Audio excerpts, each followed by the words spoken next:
I think one of the things that I've been seeing and hearing about is some approaches to how people can do cluster design to maximize their performance. And when I was reading about it, it was kind of like, it sounds like it's fair to say, and correct me if I'm wrong, but there's a fair amount of systems that have over time become oversubscribed. Oh yeah, absolutely. And I kind of think of that as it sounds similar to how airlines overbook their flights. So they want to maximize their ticket sales, but to do that, they're counting on somebody either changing plans or getting stuck in traffic. And most of the time that works out okay, but then every once in a while, everybody shows up and now the airline has too many people for the seats available to them. And you've got upset customers and it's going to cost the airline money to make it right. And it feels like that's kind of the situation that some system admins are finding themselves in. Is that fair to say? Yeah, it is. And you know what? I love that analogy because I'm pretty sure many of the folks that are listening have seen those situations, whether they've been bumped from a flight or whether they've sat at the gate and heard that they need to bump people and they're just holding their head down going, oh man, I need to get home. I got to get back to work. Hoping So, somebody raises their hand for the money, right? well, if you're there for business, you just want to get home or get to Yeah, where you yeah. got to be, right? So, Oh, yeah. Yep. if you're like my dad and you have absolutely flexible travel plans, you're happy to be bumped, so you get another free flight. But in infrastructure, that we do that all the time. So let me I'll simplify it really quick, right? So the comparison I can make to that airline ticket analogy that you created, WEI gets involved and we size a solution for a customer. They want to run 100 VMs and 60 of them already exist and we can map them. And then we plan for the, 30% growth. So we sell them a solution in, let's say, 2015. And that solution meets all of their requirements. And then all of a sudden, 7 years goes by and it's 2022. And the customer is complaining that, oh, this runs terrible. We have nothing but aggravation. This cluster does not perform the way you promised it. It would. But then when we start to look at it, we're looking and we see 300 or 400 virtual machines when we initially scoped it to run 100 virtual. And all of a sudden we start to see the delta and the normal rate of change that companies go through, right? Even though you build something, you build in a little bit of a buffer, but there's always this growth, right? And companies always go through this additional growth that they want to make sure that they can deliver additional workloads. And they never revisit what the backing hardware that provides those resources to run their workloads. It's just one of those things that we overlook very often. It's almost like that analogy, they say if you put a frog in a pot of cold water and then gradually turn up the heat, the frog never will jump out of the pot. It'll just cook.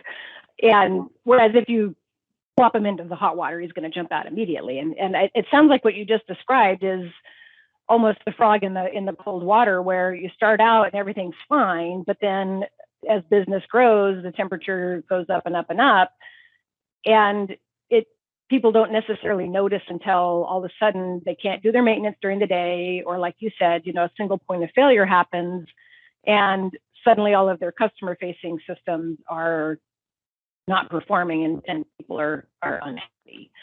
So what would be a good way, do you think, to get the conversation started between the system admins who are facing this situation and the business leadership in order to properly fund the infrastructure that they now need?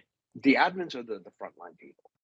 They realize when we're running out of resources. They are the first ones to see it, because they'll try to deploy a virtual machine or whatever resource, and they get prompted and say, hey, we can't power on this virtual machine.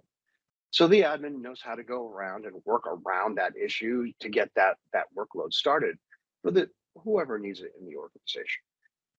But I think one of the things that we're lacking at that point is the admin's conversation up to the leadership that says, hey, we used to design this cluster used to provide us with so many resources, so many capabilities, meaning I can run X number of workloads. All of a sudden, we've now crossed that threshold of what we designed it for.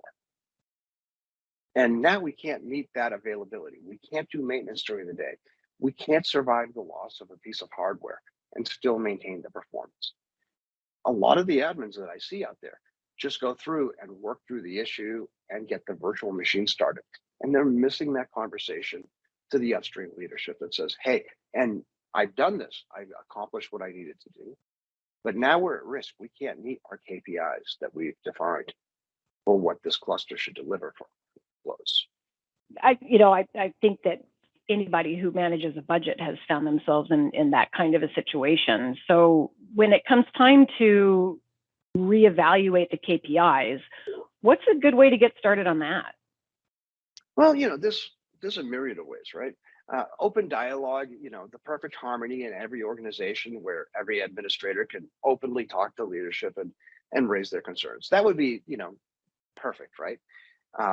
But that's not always the case with every interaction with every admin and every staff member that we ever had. But if you have tools that can show that you are subscribed, there are a lot of tools exist that will show you that kind of method. If you have a partner that you work with, like our customers work with WEI, we can do an assessment and really go in and highlight a lot of these the shortcomings of any environment. And please, no, shortcomings aren't a negative, right? It's just what happens after running an environment for 5 years.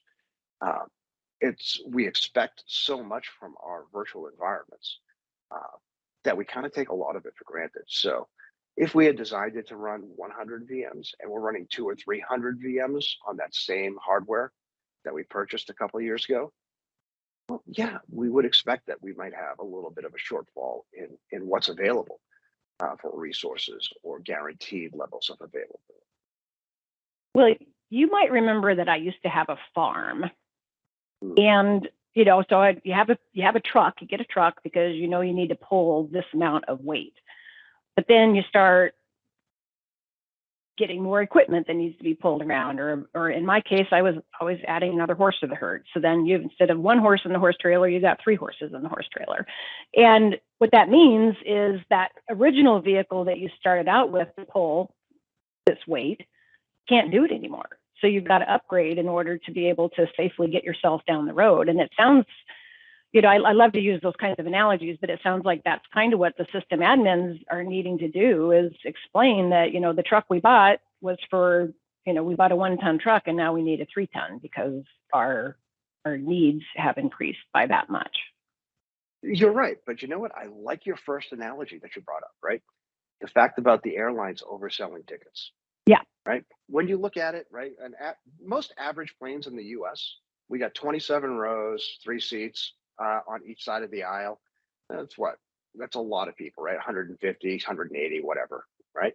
Yeah. When you sell 300 tickets for that flight, you're going to have a lot of angry customers. And that kind of goes into what you're saying as well with, buying the right equipment to haul the horses around the farm and to the shows and whatnot. If you bought something that could pull it if you bought a trailer, that'd be great. But if you bought a Honda Civic to attach to that trailer, you'd probably be really SOL, right? You'd be lucky to get out of the driveway. But you know what? Maybe that Honda Civic did you right? That was good enough to get to and from school, go to the grocery store. But all of a sudden, you've increased your load, right? And now you need that Ford F-150. And 3 years later, when you triple the number of horses, you need that F-350 with the extra towing capacity. So you're right. But the thing is, we don't really revisit our workloads on-prem. And in the public cloud, people always kind of revisit those workloads because they're always faced with cost. What does it cost to run that workload, right?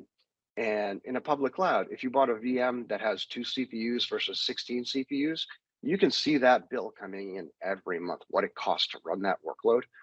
In the private cloud, when we just build a cluster that can run virtual machines, we don't always get down to that the nickels and dimes, because we've already made the investment in the hardware. So we assume that hardware is just going to run all of our workloads going forward. Well, that's true, but at what cost, right? Do we want to meet the KPIs that it was designed to meet? Or are we just trying to transition and save money and just be focused on density rather than what we expect our applications to do for our end users? Well, and that's when you start talking about, wanting rock star performance on a karaoke budget. You've got to, Uh, you were talking about density, but those are the ones, those are the applications where, it's kind of behind the scenes. It's okay if it's out of service for a little bit of time, but that's not going to work for your customer facing applications. well, yeah, and the karaoke is the Rockstar karaoke example is actually pretty cool, unless you happen to be in Las Vegas at the House of Blues at Mandalay Bay, because Oh, they do karaoke and there's a whole band behind you and they totally pump you up. But then you go home and you go to your local bar and there's a karaoke machine just spitting out bad music with a little itty bitty speaker, and it just doesn't feel the same. So you can still get the same goal, right? But the end result is very different. yeah. Um, so And just for the record, I don't sing karaoke. I don't either. It's a public service. Nobody wants to hear me sing Journey. Oh no, Just me either. so, Well, so we've kind of talked a lot about how people need to optimize. What would be a good way for them to get started on doing that? all right. Well, look, y'all work with partners, right? And for those of you who work with WEI, you got it easy because we've been doing for the last 8, 9 years, we've been doing optimization assessments. We can come in and help you right size a lot of your virtual machines. All right. That's the first step. Uh, the second step is we can kind of help you uh, get an idea of what you have in place today and what type of workloads you can actually run. So right sizing a virtual machine, maybe it's oversized and that's taking away from your ability to deliver um, more virtual machines or virtual machines that perform as you expect. Uh, but the end game of an optimization assessment is to provide you with the information about what your hardware can provide to you and your organization with regards to workloads. And whether that's a single VM, 10 VMs, 100 VMs. I mean, we do these assessments up to environments that have hundreds of hosts and tens of thousands of virtual machines. There are ways that we can show you that you can improve um, the way that the hardware and its availability and the way your KPIs and your measurements are actually created to run your workloads. The really so the mathematics are easy. The tools to create all these numbers and provide you with all these metrics, those tools and those things are very easy for us to accomplish. What is not easy is for the leadership to see these numbers and take these numbers and make an informed decision about what would be in the best interest of their organization to meet the requirements of the business for those workloads, be it a key performance index or just be a general level of acceptable performance for their workloads. What would be a way to kind of help make that conversation a little less difficult? I mean, obviously, whenever you're talking about making investment and asking for budget, the better the business case you have going in, the better your chances. So is that something that is an expected result out of the optimization assessment? Oh, absolutely. We'll provide all the information. But if the organization doesn't want to act upon that kind of an optimization assessment and they just want to continue to do things because that's the way we've always done them, that kind of mentality, well, it's great that they have the numbers and we provide them the assessment. But it doesn't really help them change the way the business operates. My whole thing in going through all these efforts is let's improve the way the business operates. Let's give you the tools, the metrics, and the information to make decisions where we can actually meet the business's requirements for our workloads. If you break it down really simply, you know, let's just take a SQL server that's a reporting server. If I want to run reports and I want to have those reports done in an hour, but today it takes 2 hours to run those same reports, how can I improve that? How can I get the reports to run correctly?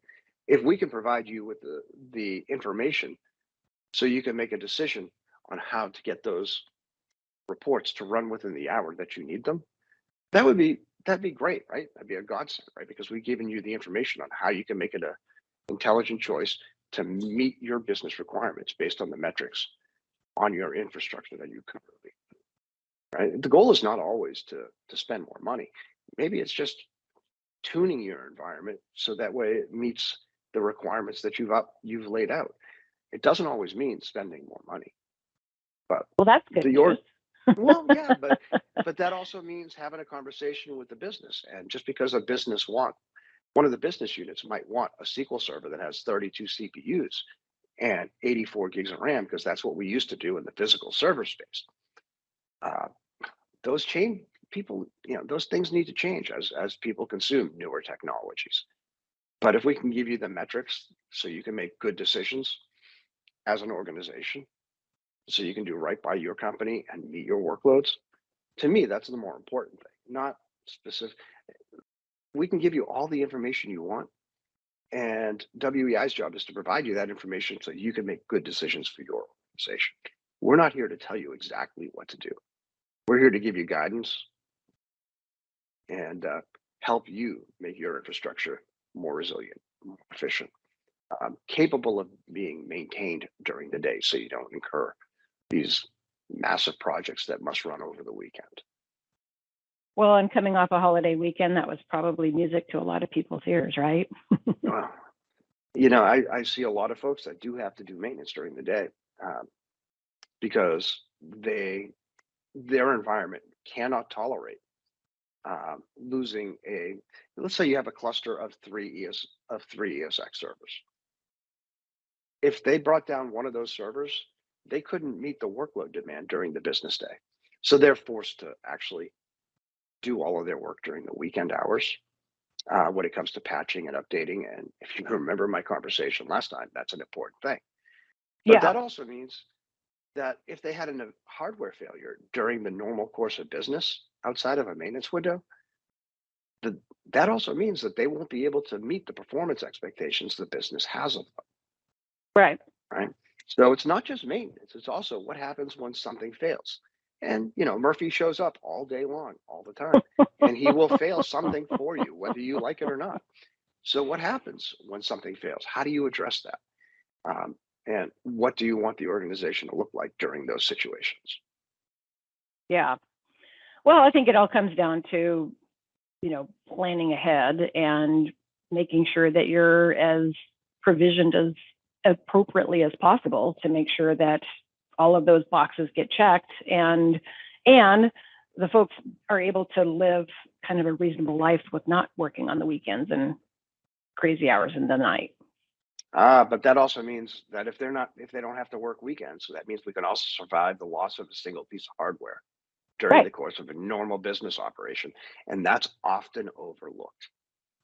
If I have to do weekend maintenance, that means I don't have enough resources to run consistently during the day when something fails. So again, this just goes into cluster design, right? How do I design those clusters to meet the requirements of the business? Well, that in its own right sounds like an art and a science. Having the ability to have that conversation with the different leaders who make those decisions about how to make sure we're meeting those requirements from the organization. Look, we can have those conversations all day long, but if we can show you some of the metrics and the tools and let you make your own decision, that'll be great. As long as we give you the information so you can make your own decisions. So if someone wants to schedule an optimization assessment, how would they go about doing that? Info at WEI, right? So, info, the 4 letters, and of course, our lovely 3-letter domain, WEI.com. Shoot an email there.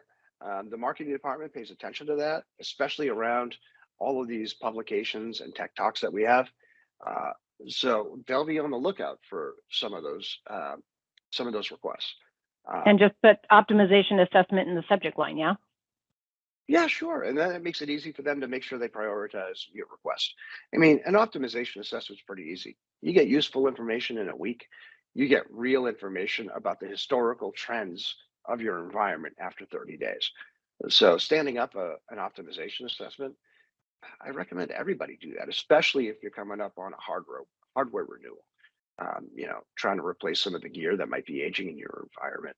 And again, we talked about that 6 months ago when we were talking about updates and maintaining the environment. But you know, you don't have to be right at that level, but you can be at any point in your life cycle of your data center to just take a look and review what you're providing for the organization from a performance and an availability perspective.